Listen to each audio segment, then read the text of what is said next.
Hello दोस्तों, आज हम लोग देखेंगे कि what is program and what is programming language. ठीक है, प्रोग्राम होता क्या है, प्रोग्रामिंग लैंग्वेज क्या होता है। जैसा कि हम लोग जानते हैं कि प्रोग्राम क्या होता है, हमारा सेट ऑफ इंस्ट्रक्शन होता है जिसमें कि हम लोग किसी भी काम को एग्जीक्यूट करते हैं। जैसे कि सम को हम लोग को सम करवाना है, तो सम ऑफ टू नंबर करेंगे तो क्या लिखेंगे, पहले यूजर्स लिखेंगे रीड ए रीड बी, दो नंबर को हम लोग यूजर्स ले लिए। उसके बाद हम लोग क्या करते हैं कि उसको सम में स्टोर करवा कर ए प्लस बी कर लेते हैं। कैलकुलेशन हो गया, ए प्लस बी सब में ऐड होने के बाद वो स्टोर हो जाता है।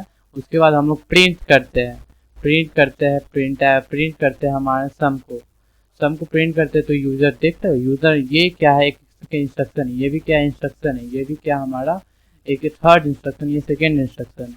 ये सारे इंस्ट्रक्शन को आप कंबाइन कर देते हो तो वो क्या हो जाता है, एक हमारा प्रोग्राम कहलाता है। यानी कि सम क्या हमारा एक प्रोग्राम है, और ये सब read number A number B ये सब क्या है, हमारे इंस्ट्रक्शन हो गए। ठीक है, तो इसी तरीके से हम लोग क्या करते हैं कि प्रोग्रामिंग लैंग्वेज को कैसे हम लोग डिवाइड करते हैं अकॉर्डिंग टू देयर नीड। हम लोग क्या करते हैं, प्रोग्रामिंग लैंग्वेज को डिवाइड कर लेते हैं टू कैटेगरी में। ठीक है, दो कैटेगरी में हम लोग प्रोग्राम को डिवाइड करते हैं। ये पहला होता है हमारा लो लेवल लैंग्वेज जो कि मशीन ओरिएंटेड लैंग्वेज होता है, दूसरा होता है हमारा हाई लेवल लैंग्वेज जो कि प्रोग्राम ओरिएंटेड लैंग्वेज होता है। ठीक है, लो लेवल लैंग्वेज वैसा लैंग्वेज होता है जो कि मशीन से बहुत नज़दीक होता है। जैसे कि हम लोग को अगर कोड लिखना होता है तो हम लोग लिखते हैं, क्या लिखते हैं, प्रिंट लिखते हैं, प्रिंट ऐप। अगर सी में लिख रहे हैं तो हम लोग क्या लिखते हैं, प्रिंट ऐप लिखते हैं, स्कैन ऐप लिखते हैं। अगर यूजर से डाटा लेना है तो हम क्या करते हैं, स्कैन ऐप लिखते हैं।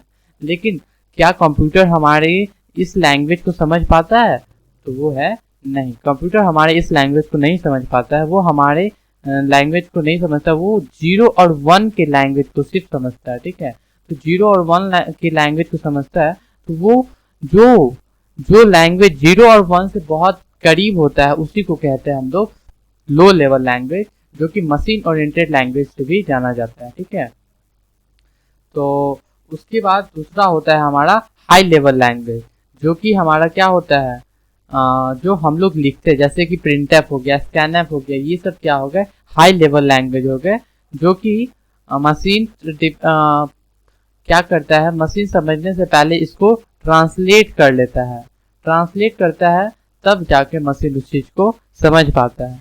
ठीक है, अब आता है कि लो लेवल लैंग्वेज और हाई लेवल लैंग्वेज में क्या अंतर क्या है। तो सबसे पहला अंतर क्या है कि वो जो है ना, ये लैंग्वेज बहुत डिफिकल्ट होता है और टू लर्न एंड यूज करने में बहुत ज़्यादा डिफिकल्टी होती है। ठीक है, मशीन लैंग्वेज डिपेंडेंट होता है, ये क्या होता है, मशीन डिपेंडेंट होता है।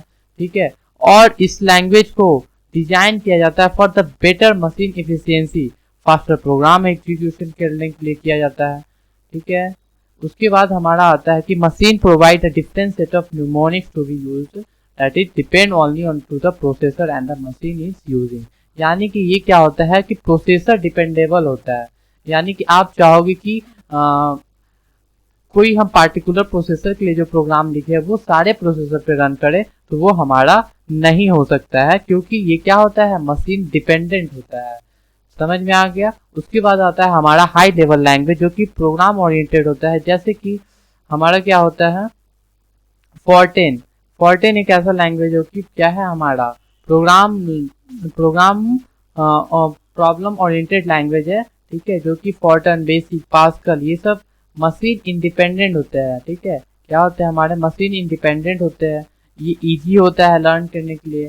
ठीक है, इसमें जो प्रोग्राम लिखे जाते हैं उसमें हमें ज़्यादा एफर्ट नहीं लगाना पड़ता है। ठीक है, कंप्यूटर इस चीज़ को नहीं समझ पाता है, इसलिए हम लोग को क्या करना पड़ता है, ट्रांसलेट करना पड़ता है मशीन लैंग्वेज में। ठीक है, समझ में आया। तो ट्रांसलेटर और कंपाइलर यहाँ हमारी हेल्प करता है। यानी कि हाई लेवल लैंग्वेज में, ठीक है, हाई लेवल लैंग्वेज हमारा जो होता है ना, उसमें हमारे को क्या चाहिए, कंपाइलर और ट्रांसलेटर चाहिए। ठीक है, कंपाइलर और ट्रांसलेटर चाहिए ही चाहिए, ताकि मशीन उस चीज को समझ पाए। ठीक है, समझ में आ गया। तो चलो नेक्स्ट लेक्चर में हम दूसरा नेक्स्ट टॉपिक पढ़ेंगे। Thank you.